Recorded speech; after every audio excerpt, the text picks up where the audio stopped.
It's Mox, joined again today by our very special guest and my friend, Sifu Mark Spence, founder of Chi Sau Club, all the way in Sydney, Australia. Mark, thanks so much for joining us again. You're welcome, Mox. Good to see you. Now, for those of you who somehow don't know why Mark is such a special guest and why we are particularly interested in his views and experiences in fighting, then I highly suggest you check out this previous video, all about Mark's practical experiences with fighting.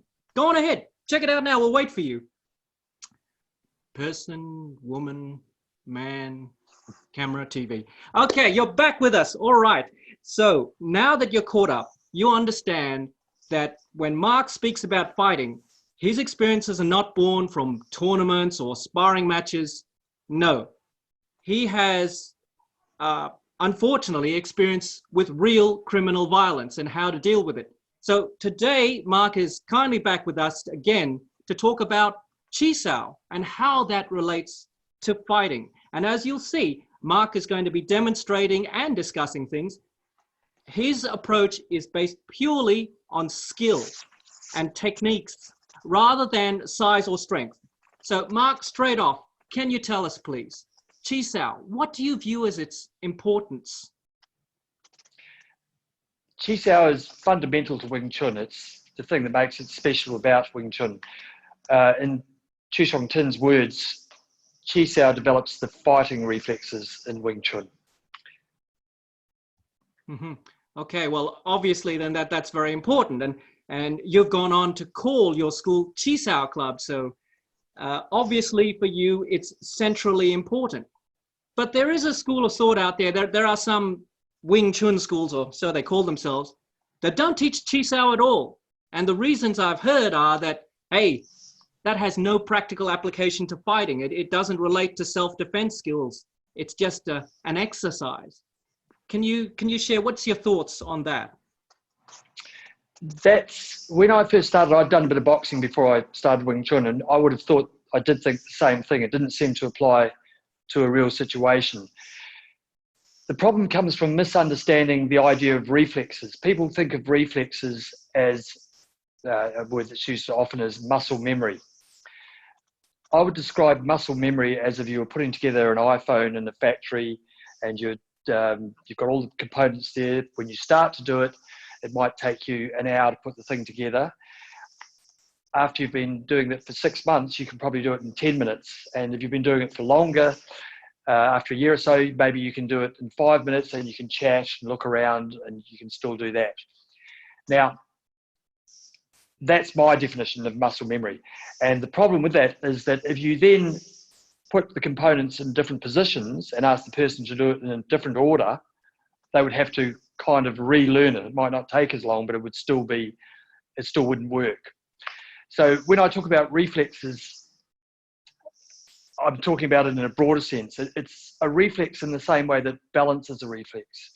It's accessing our subconscious to let that do the work, because in my experience, you can't consciously do things during fighting. It has to come out before you have time to think about it. So as an explanation of what I mean by reflex, when I balance the stick, I'm not thinking about where I should move my hand. I just look at the top of the stick and my hand does the work that I need to do. I've got no idea where my hand's going to go or why or what it's going there. My only thought is keeping that balanced. I can't learn to do that in that I'll always move the same way and it'll solve the problem. The problem changes all the time. Akin to someone surfing. You don't know what the wave is going to do. You don't have a preset set of moves that you do like maybe you would when you're dancing. I don't know because I don't dance, but I would imagine. You have to adapt constantly, and very much like a balance mechanism. If you ask someone what they do to balance, I have this with the students all the time where they want information, and sometimes, especially if someone new, it's almost like they think that you're holding something back. I'll try and explain to them that do this. And I've had one guy who'd been training for about 9 years in Wing Chun, and he got exasperated. He says, look, just tell me how you're doing it. And it's not a question of being able to explain it. Same as I can't tell someone how to ride a bike. You have to experience it to be able to do it.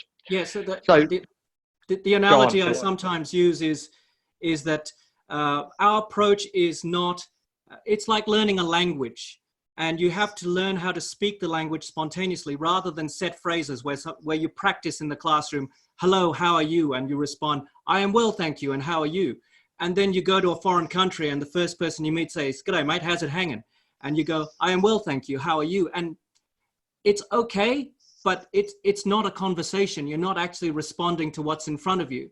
And that to me is Chi Sau, is learning deep understanding of language. So you're not responding with set phrases. Now to drill down though, to emphasize, you had practiced this and then you dive in the deep end of the pool because you're fighting. Suddenly you are in a foreign country with people who speak nothing and the language is violence. So you didn't instantly think, okay, set technique. It just somehow you were able to speak. Yes, exactly. I actually had the same experience with learning a language where I thought that I could speak Japanese really well. And as long as I stayed within a certain sort of confines of gangster language, I could hold a conversation. I thought I could speak Japanese. And then traveling, coming across other Japanese people, and when they didn't speak the same stuff, I was at sea. It was like I knew nothing. That happens with fighting too. You think, if you're doing techniques and it's all very well if the guy shapes up the way that you've trained to do. That's not what fighting's about.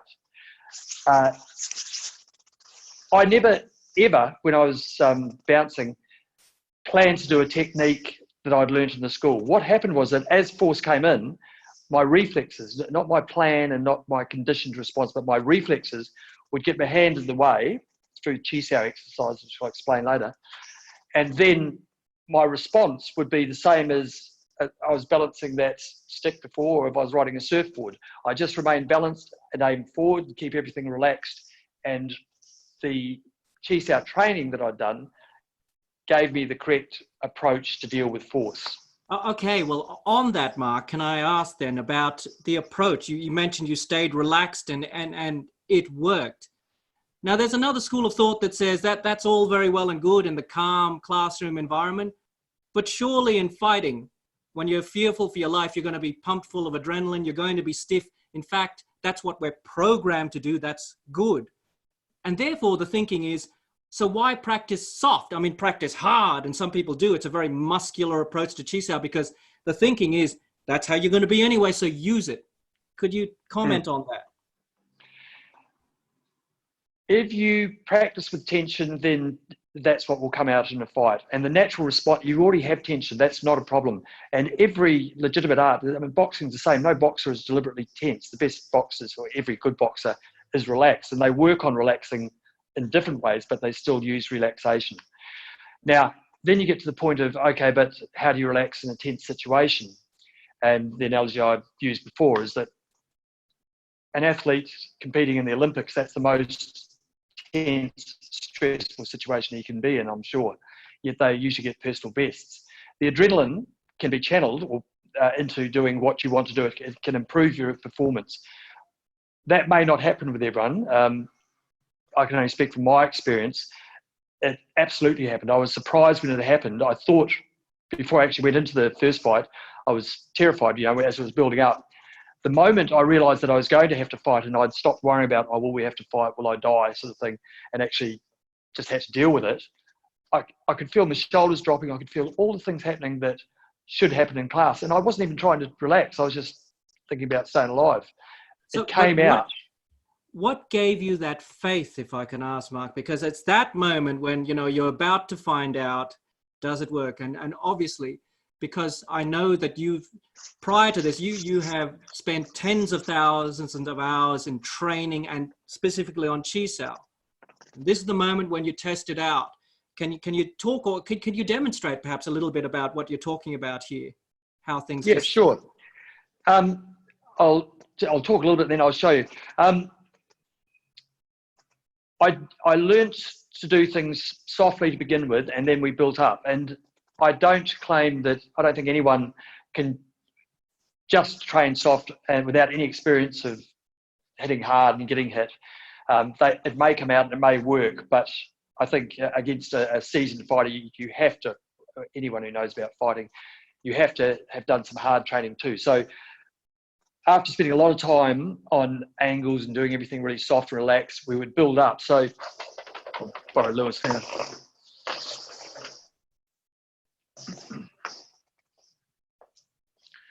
So we would start off learning the shapes and getting the correct shapes and angles that you want to apply, which is kind of like this. And you build up, I'll talk about the shapes in a second, but I'll just talk about the process. So you build up so that you can do that well. Of course, you start first with single sticking hands, because 2 hands is too much to think about. As you're doing that, you're not just learning the shapes. I feel a response coming back through my body, and I'm learning to keep balance to force coming in. And I'm learning to deal with force by just sticking and controlling rather than dealing with force by trying to fight it at the point. So, because Lewis has been training for a while, if I fight it at the point, that happens. But if he does the same thing to me and I don't fight at the point, then that happens. The guy who doesn't freak out, who can remain relaxed, wins. So you have to develop that reflex to remain relaxed. You have to actually work a lot of time on that. Then you get to the problem, then people say, well, what if you don't make forearm contact? So you have to make forearm contact, because if you don't, you're just getting hit. You don't have to make forearm contact to get the benefit of Chi Sau. It teaches you much more than just that moment. But it also teaches you, through Chi Sau exercises, you learn to intercept fists coming in. So you do it in a very structured way, and you move through various ways of doing that, where you're just, and after a while you can just swap hands and do things and mix things up. And you don't really have to think that I can talk about it while I'm doing it. And if you can talk about it while you're doing it and have fun and have a chat, which, because we spent so many hours, that's what happened, then it's in your reflexes and you can hopefully apply it in a real situation. Can I ask just a point, Mark, that sometimes comes out? I noticed that all the way through this, you have such great structure, a body structure, but also focus. And I think that that's something, you know, some people feel that the highest level of Chi Sau is somehow doing what I call Stevie Wonder style, where they're just, you know, like not even looking and rolling their head around, and they're very distracted. And that tends not to play out well. To me, when you're talking about hard training and Chi Sau, if I please correct me if I'm wrong, but you're focused, you're sensing your balance, your opponent's balance, but also seeing their whole body movement, all the little tells that people give, eye movement, everything else. Would you say that's a part of your training? Absolutely. So dealing with focus, if we're doing standing meditation, just work on inside your body. If you close your eyes, you can work on stuff and you can feel the body more profoundly, really. What Chu Ted said to us was that when you're doing that, if your eyes are shut, you tend to focus on a part of the body as separate. And then moving on to doing Silam Tau form, which is the precursor to doing the Chi Sau, you've got to learn how to move to start with. He was very, very insistent that the eyes had to be open. The language he used through a translator was that when you're doing Silam Tau, your spirit is traveling outside the body. So you need to focus on a point to send it to. Times I got hit when I was bouncing, I could always put it down to when I'd been distracted from something, like I might be dealing with someone and trying to keep my eye on someone else, and that's the time I'd get hit, you know. I mean, that happens, it's inevitable. But focus is absolutely necessary. And the idea of looking away, I don't know, I mean, I just find it annoying. I don't think it achieves much at all. I can Chi Sau with my eyes shut just as well, but that's not the point. And you might, if you want to develop fighting techniques, you need to learn to be able to read force coming in, see it coming in. Fantastic. And if I may just ask a follow-up, when you were talking about leading up to contact and not just on the forearms, this is another misconception that Chi Sau is really only teaching you how to get good at Chi Sau, or maybe on straight linear attacks. You mentioned earlier that you were able to see and intercept, and that doesn't mean things just coming along the center somehow, which never happens. Could you comment on that? Exactly. Yes, very much so. So you focus is probably not the wrong word. You try and see everything peripherally. So as I look at Lewis now, I'm focused on the center because that takes in as much of the peripheral as I like. And if I keep focusing on the center, if something comes through the peripheral, my reflexes will react. If I'm looking from side to side and looking for where he's going, what's going to come, then I run into trouble. The only way that you can deal with the whole body is to see everything peripherally. So with Silim Tao, something happened after many years where you get these changes in vision, and you basically tend to see everything at once and not look at specific points. Even though you're focusing to a point, you don't cut off the vision of everything else moving. And by not looking for, like if I stood here and thought, is it going to go left or right hand, it's very difficult for me to deal with. But if I think no matter what happens, I'm just going to punch through. And then when it does come through, my hand will naturally intercept, unless I'm thinking about and worrying about which one's going to come. Great. So could you clarify a little bit more about how you train that to get to this level? You mentioned the hard training, and again, a misconception that a softer, non-muscular approach to Wing Chun, muscular is not the right term, but brute force approach to Wing Chun is somehow, it's you don't even sweat. That's somehow sold as a benefit, but that's far from the truth. I think you've alluded to this. I think Mae West said famously, it sure costs a lot of money to look this cheap, she once said back in the 40s. To get that relaxed, you got to sweat a heck of a lot. Yeah, as you get better, you don't tend to get as exhausted. Like we would literally Chi Sau for 8 hours a day, day after day after day. But we'd go quite hard. You'd work up a sweat when you when you were really trying to hit each other hard. You would just naturally, there'd be some exertion in there. But the idea was to stay relaxed. But we'd train, so rather than just doing this sort of stuff and being really soft, after a while you start to actually hit it, and we'd hit each other. So like I said to you last time, we used to break ribs and got chipped teeth and blood in the urine and things like that as we built up to training really hard. We didn't do that all day long, but we'd have sessions of doing that. And it just happened quite naturally as we were always having fun all the way through it. We never had a real fight. We hammered each other. That's fascinating to see the control you have there without your structures not moving at all. And I know that Lewis is no slouch, so what you're doing is very high level. Could you explain your thought? I mean, so that people understand, you aren't predetermining any of those techniques. When you move or affect his balance, what is it that you are feeling or sensing? It's a very similar thing to, as I explained when I was balancing the stick there. I'm just trying to remain balanced. I'm thinking of the weight coming up and down the spine, and I'm aiming my body at his. And then the rest is reflexes coming on. So I don't decide I'm going to latch here or he's set up for that or anything like that. Some people do martial arts and they win fights and they rush home to tell everyone in the school and their mum how they've won the fight. But what they've really done is they've come into contact with someone who hasn't learned to fight at all. And then anything will work. And so if you practice entry techniques, the most dumb technique will work on someone who's not done any fighting training. But that's not fighting. That's just hammering someone for whatever reason. But it's not fighting. Fighting is when the person's got an idea of what they're doing. So go on. Yes. So practically in how Chi Sau relates to fighting. In bouncing, sometimes you aren't able to make the first move, or sometimes you are, correct me if I'm wrong. But a lot of the times when you are getting ready, did you change anything? Like, what was your guard? What did you find practical in a situation where the other person may have to move first? How did you guard yourself? You spend a lot of time bouncing where someone's strutting up and down, trying to scare you, and often they are scaring you if they're scary enough. And you can't just lash out, or it's not helpful to do that. So, but you're worried that they might do it. So most bouncers that I knew would do this. You'd stand like this. So it doesn't look like if you stand like that, things are going to escalate. But you can stand like this and be really ready to deal with anything that comes in. You've sort of got yourself guarded. You taught me that years ago, and I still remember it, Mark. Yeah. So you stand like that. And then the other thing that used to happen when there's particularly scary people is that as they were trying to scare you, I actually used to use the idea of Silim Tao. I'd get lost in just aiming my center at the person and not thinking about what's happening other than to keep in that state. And that seemed to calm me, stop me from being tense, and I was ready to go when something happened.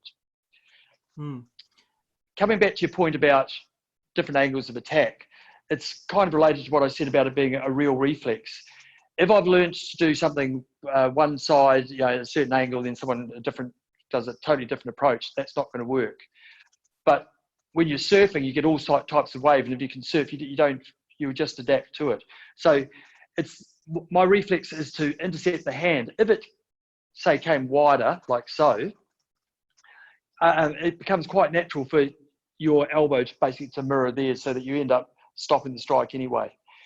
When we're doing the rolling, because we're aiming at each other and we're keeping each other's strike out, you're doing that on a level to start with. You whether we're touching or not, if something comes in like this, it's quite natural for me to let the elbow come out, because that's how I deal with force when we're doing the rolling.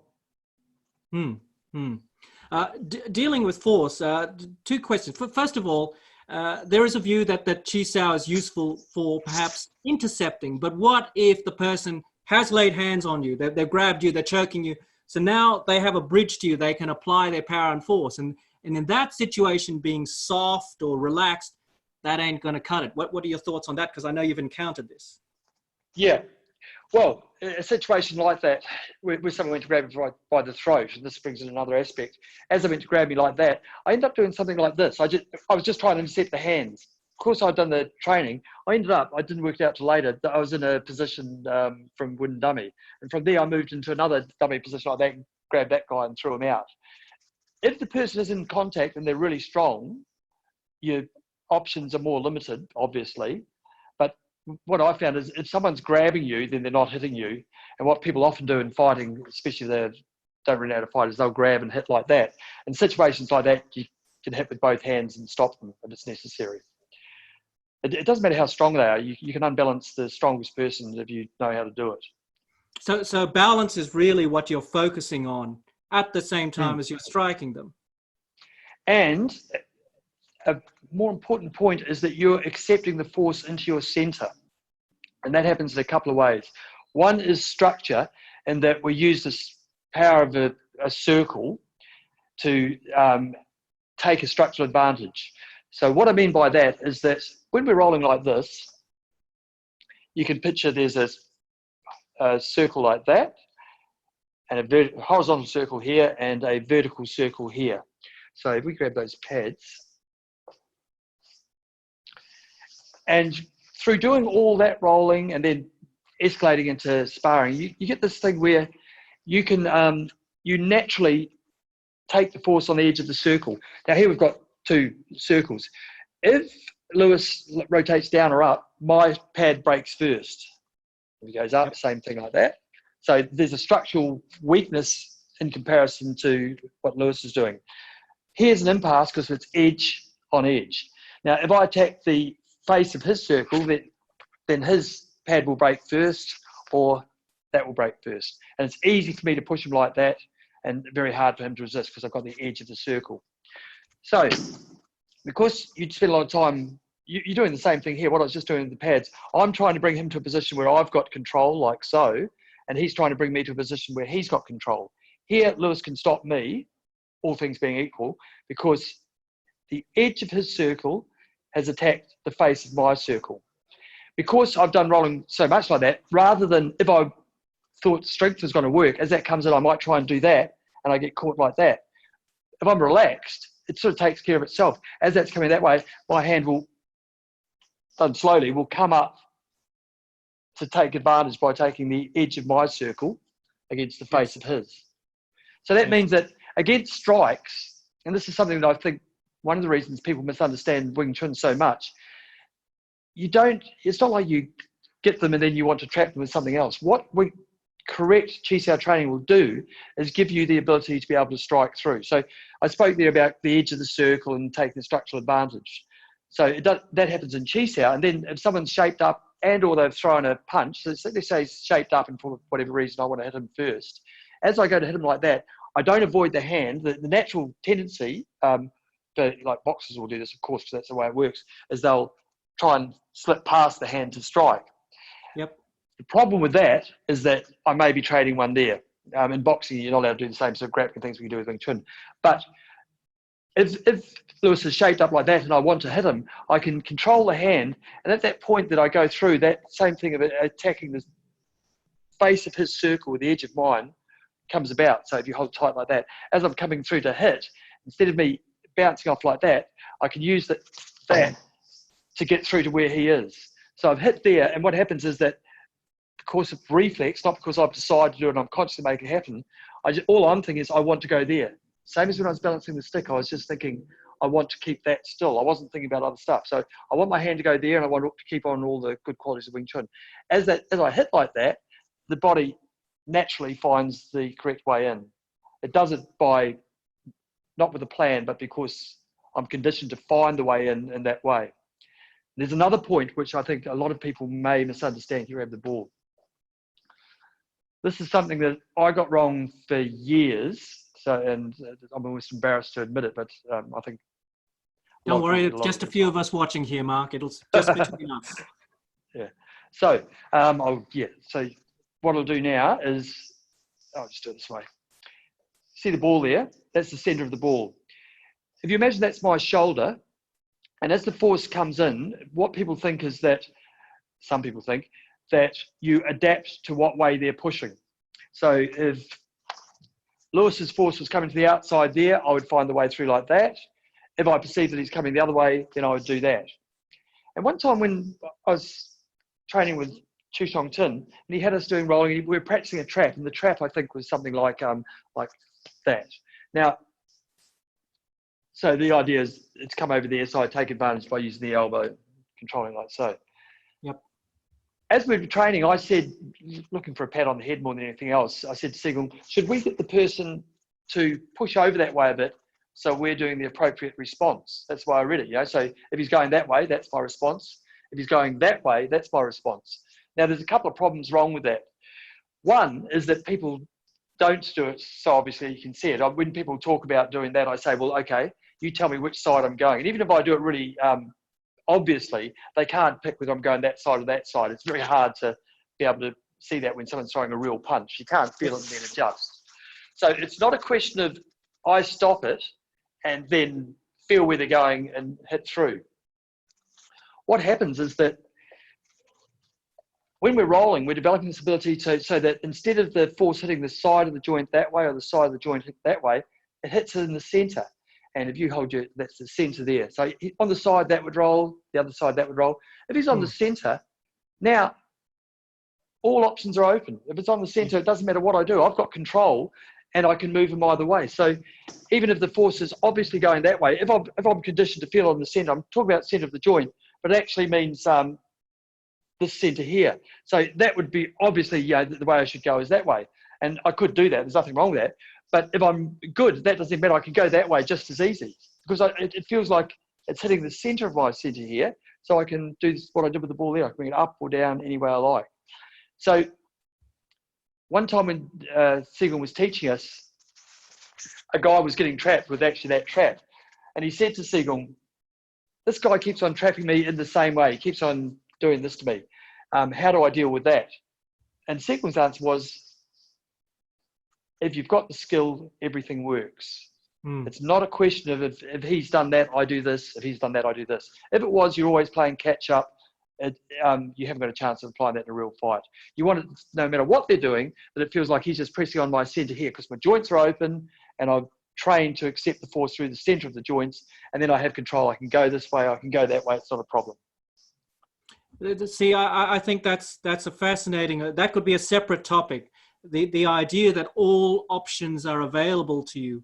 There is this conception that Wing Chun works because it's simple, but their definition of simple is it's almost binary. That means you can do this or you can do that, and those are your only two options. So you're always looking for that or that, but as you say, life and certainly fighting is not like that. You're not presented with option A or option B. Everything's going to be subtly different. Now, you raised a point there that everyone must be interested in trapping. Is there a purpose in trapping? In your experience fighting, did you ever apply trapping? Please tell us more. To be honest, trapping had happened a couple of times, but really, very rarely.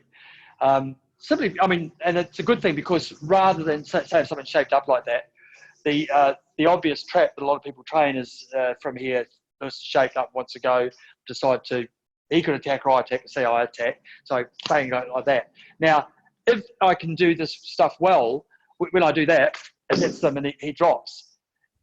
If for some reason it does, and that happens just about all the time, I didn't find that people could stop strikes coming through, so I had a free hit. But on the few occasions that it did happen, as I hit like that and I've been stopped, then that happens. It didn't happen because I'd learned if someone does this, I do that. It happened because I was keeping all the same factors happening as I did before. I'm relaxed, I'm going forward, and I allow the joint to turn. So if you imagine the wheel, yeah. And you hold your arm up there. So I want to hit like that. Now, if you imagine that this is the center of my shoulder joint, and as we said before, it goes through the center to my center here. I don't have to think, if I was doing it wrong, I'd be doing this. I'd be, oh, he's got me, I'll do that trap there. If I'm doing it right, I just keep pushing forward and he gets rolled down there. Imagine that that's the shoulder, there's my arm coming out here like that. So it's, as I push forward like that, same as this joint, this wheel will naturally roll like that without me grabbing it and pulling it. I just keep that relaxed and it happens. Same thing happens here with my shoulder. It just drags them in, not because I've changed what I'm doing the same thing. So when I'm teaching people, I used to say quite often that even though I'm bringing your arm down, I'm not using any downward force. All my available force is directed towards where I want to hit, his center usually. And they say, well, there must be some force because the arm's getting moved down. What's moving it down? It's the same thing. What's moving it down? I'm not pushing down here at all. All I'm doing is allowing that to roll off the axle of the wheel. I allow this to roll off my center so that that happens. It's not a question of me bringing his arm down to hit. Yeah, your ability to affect other people's structure and balance like that, Mark, it's remarkable, and it's a testament to your skill for those who know that what they're looking for.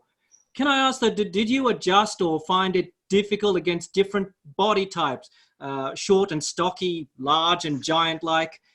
Did you look and assess and think, it may be easier to unseat them upwards, or if they're bigger, perhaps bring them down? Or did you adjust in any way like that?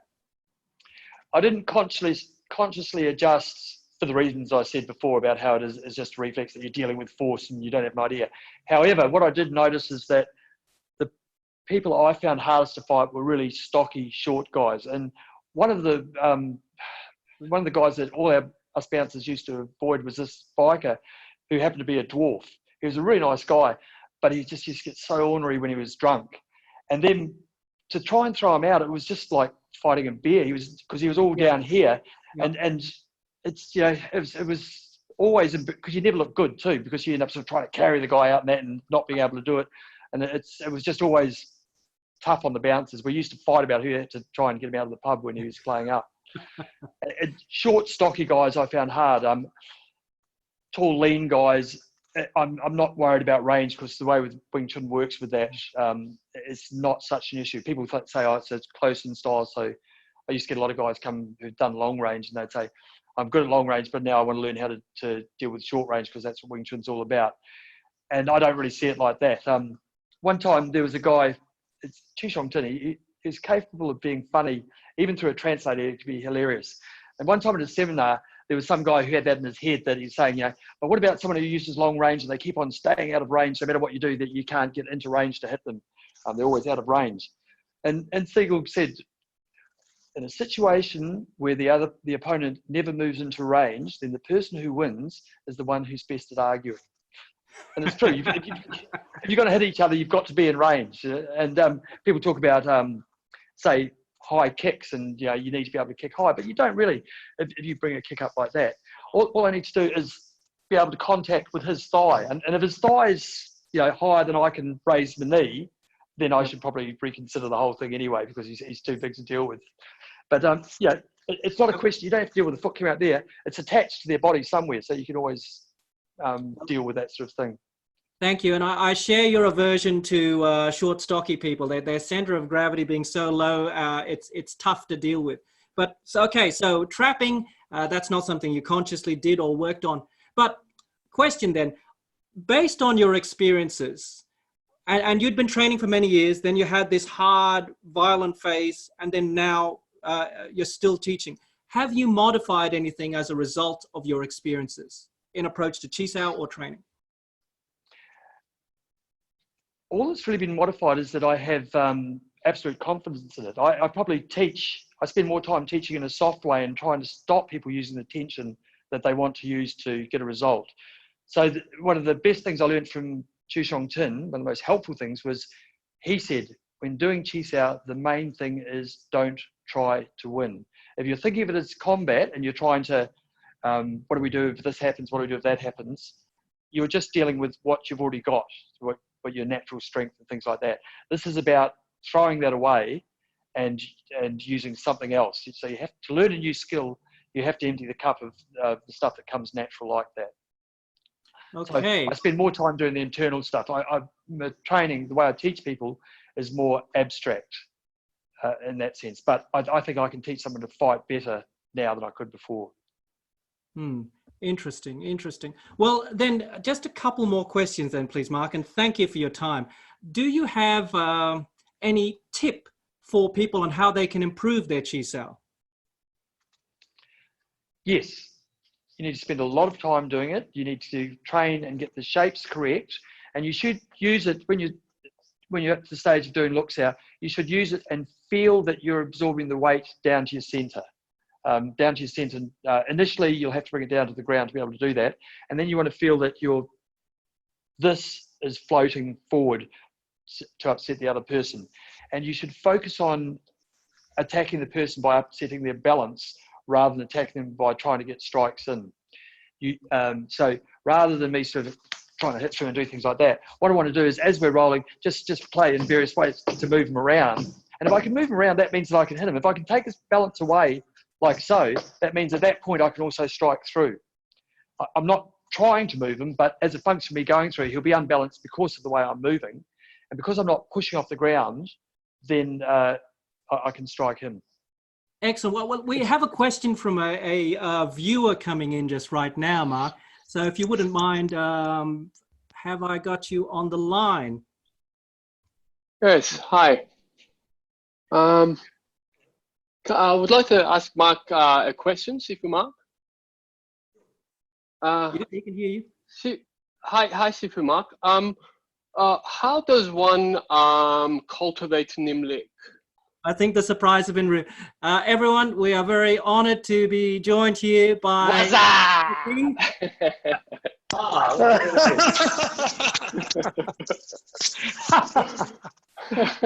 got you back now. Can you hear me now?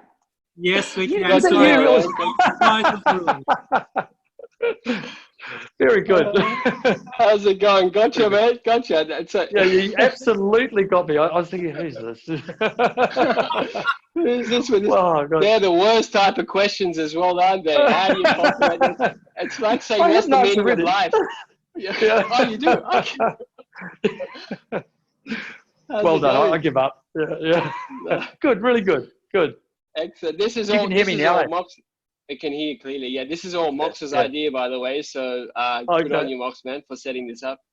No, it's wonderful to see you guys together, and you guys are spreading such an important and powerful message about Wing Chun and its potential to the world. It's wonderful to see you guys together. And for those who don't know, that Sifu Mark and Sifu Nima used to train together for many, many years. Again, I suggest you watch the previous video. I still have this image of Nima standing outside Mark's on Christmas Day, waiting for Mark to come out. Three Christmas days.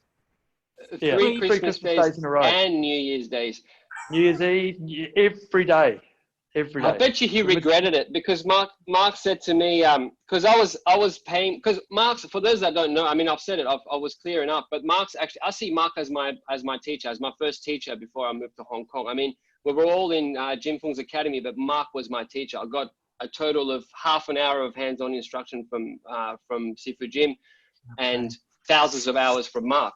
So I was actually paying him for private lessons initially, and he saw how keen I was, and he sort of took me on board.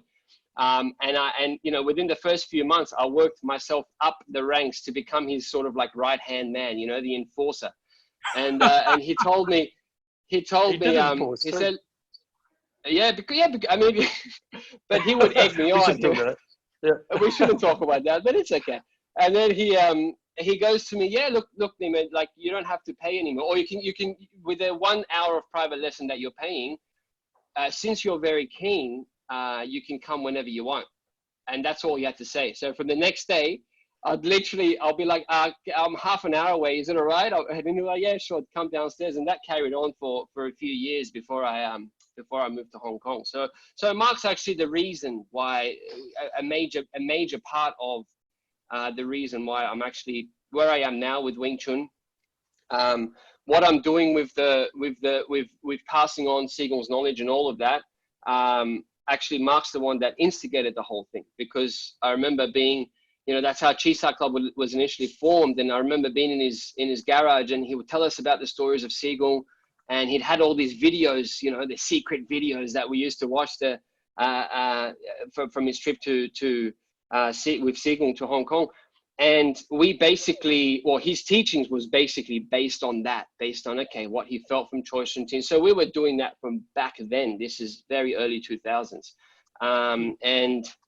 And yeah, obviously. If I can clarify, because in case viewers are getting worried about Nima and his social life, don't worry, Nima went on to become a family man, and he's married and all that.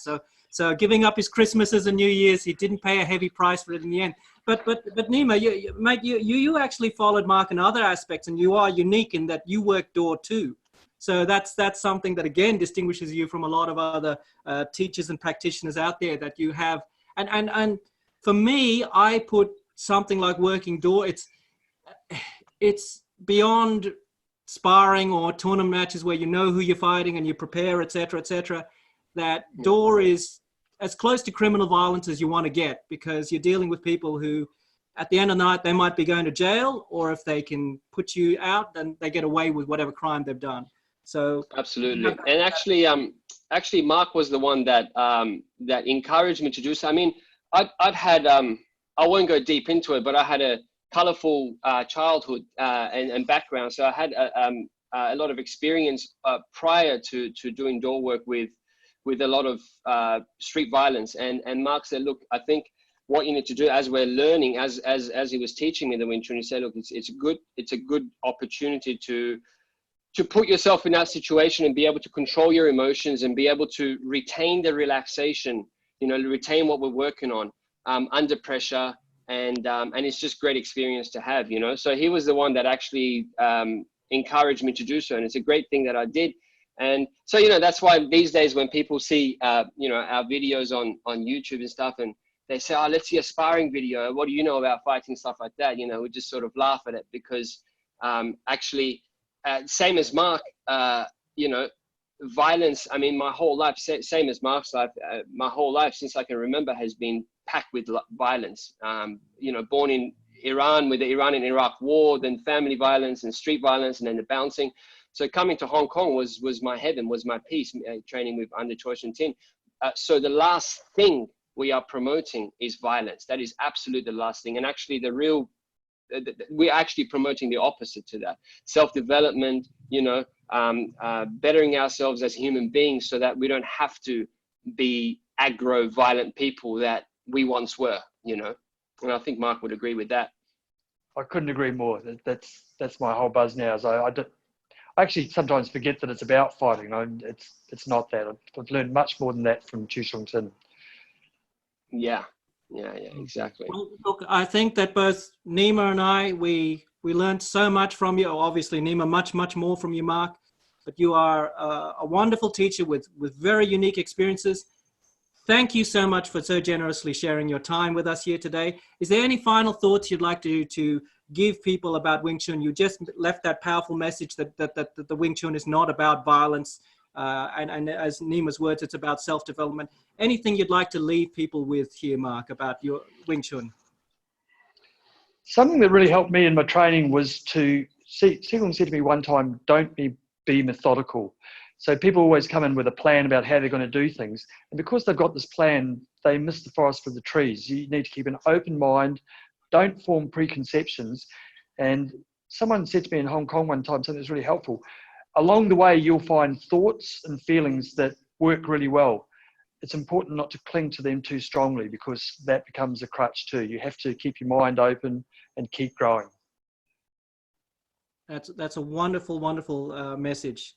And so, look, thank you so much, Sifu Mark, for all your time today. I'm sure everyone's going to enjoy this. Thank you, Sifu Nima, for joining us as well. It's wonderful to have you here. My pleasure. Thanks for having me on. Much respect. Take care, guys. Cheers, guys. Have a good one. See you later. See you, Thanks, bro. Steven. Cheers, bro. See you guys. Bye.